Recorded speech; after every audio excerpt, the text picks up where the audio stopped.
Je ne vous reçois pas. Salut camarade. Salut camarade. Je n'entends pas votre voix. Salut camarade. Salut camarade. Salut camarade. L'heure est grave. Vous avez devant vous, s'il vous plaît, ceux qui sont étudiants là, s'il vous plaît. Vous avez devant vous les membres des bureaux exécutifs de la Fédération nationale des étudiants du Bénin UNEB, de l'Union nationale des étudiants du Bénin UNEB et de l'Union nationale des scolaires et étudiants du Bénin UNSEB. Nous sommes venus vous voir ce matin pour un message très important. Parce que l'heure est grave à l'université d'Ahomey-Calavi. L'heure est grave à l'université de Parakou. L'heure est grave dans toutes les universités publiques. Je vous laisse le président de l'UNICEF, Anthony Rodolfo, vous entretenir. Merci. Camarades, étudiantes, étudiants, bonjour. Nous sommes allés vous voir ce matin. Nous, c'est la FNEB, c'est l'UNEB, c'est l'UNSEB, pour vous remercier de nous avoir aidés à soutenir, à accompagner nos enseignants en grève la semaine dernière. Nos enseignants sont allés en grève, non pas pour des revendications corporatistes, mais ils sont allés en grève pour des questions allant dans le sens de l'amélioration de nos conditions de vie et d'études. Que par exemple nos enseignants se retrouvent à réclamer qu'on nous paye les allocations universitaires à temps. Que par exemple nos enseignants se retrouvent à exiger le respect des normes du système LMD, un enseignant pour 25 étudiants. Nous avons soutenu nos enseignants. Mais la semaine à venir, nous-mêmes étudiants, nous rentrons dans la danse. Il y a une motion de grève communément signée par la FNEB, l'UNEB et l'UNSEB et déposée administrativement depuis hier. Cette motion de grève a commencé déjà à circuler les réseaux sociaux depuis hier soir. La raison principale pour laquelle nous allons en grève, camarades, vous n'êtes pas sans savoir qu'il y a un nouveau décret qui fixe les conditions d'octroi d'allocations universitaires. Un décret qui est signé depuis le 10 mars 2017. L'autorité a travaillé à nous faire cacher ce décret. Ce n'est que finalement en novembre que nous avons eu vent de ce décret. Et dès la lecture déjà, nous avons tiré sur la sonnette d'alarme. Mais aujourd'hui, les faits semblent nous donner raison. Camarades, première chose qu'il faut comprendre, c'est que désormais, ceux-là qui ont plus de 21 ans ne seront plus allocataires, ni boursiers, ni secourus.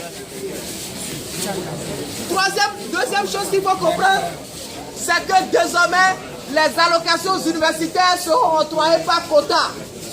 Et les quotas, c'est le ministère de l'Enseignement supérieur qui les fixe en fonction de la priorité du gouvernement et en encadrement avec les PAG.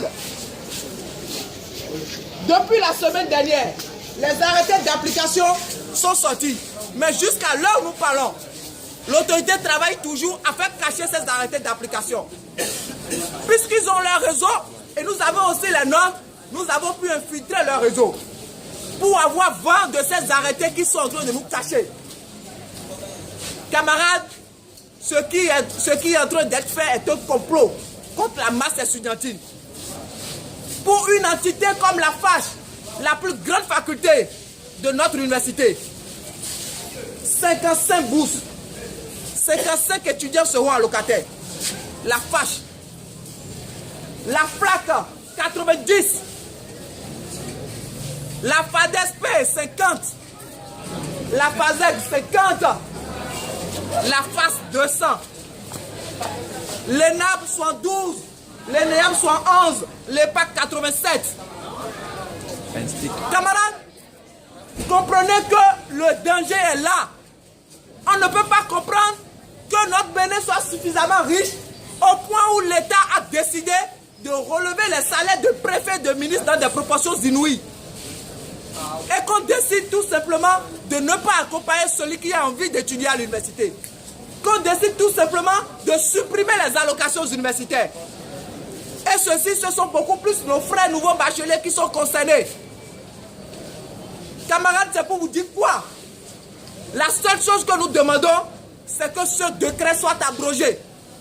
À défaut que nos allocations universitaires connaissent une augmentation, il faut qu'on arrive à les maintenir en l'état. Qu'on permette à tous ceux-là les conditions pour bénéficier de ces allocations universitaires, de continuer à en bénéficier.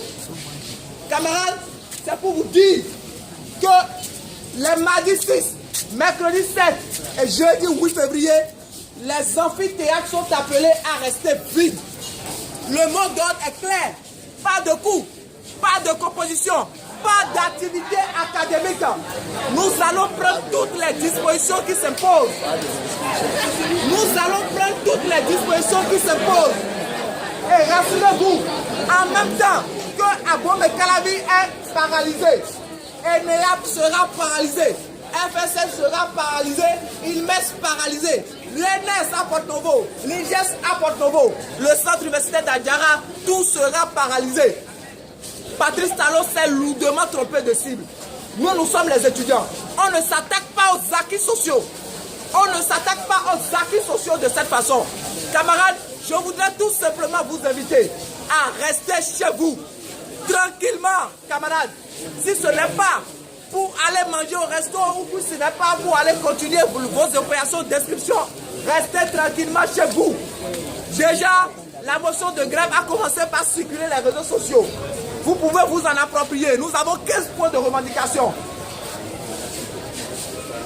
Et déjà que la motion de grève est annoncée, l'on a réquisitionné des forces de l'ordre pour sillonner la maison. L'on a réquisitionné la police, l'on a réquisitionné la gendarmerie.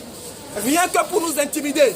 Camarades, nous tenons beaucoup à votre intégrité physique. Nous tenons beaucoup à votre protection. C'est pourquoi nous voudrions tout simplement vous demander de rester chez vous à la maison. Laissez-nous le terrain, force de l'ordre, et nous allons mener le combat sur le terrain. Parce que nous avons le vaccin contre, nous avons l'antidote. Camarades, restez tranquillement chez vous. Le mot d'ordre est clair. Passez l'information jusqu'au dernier étudiant. Passez l'information jusqu'au dernier étudiant et suivons le mot d'ordre. Merci à vous et bonne suite d'opération d'instruction à vous.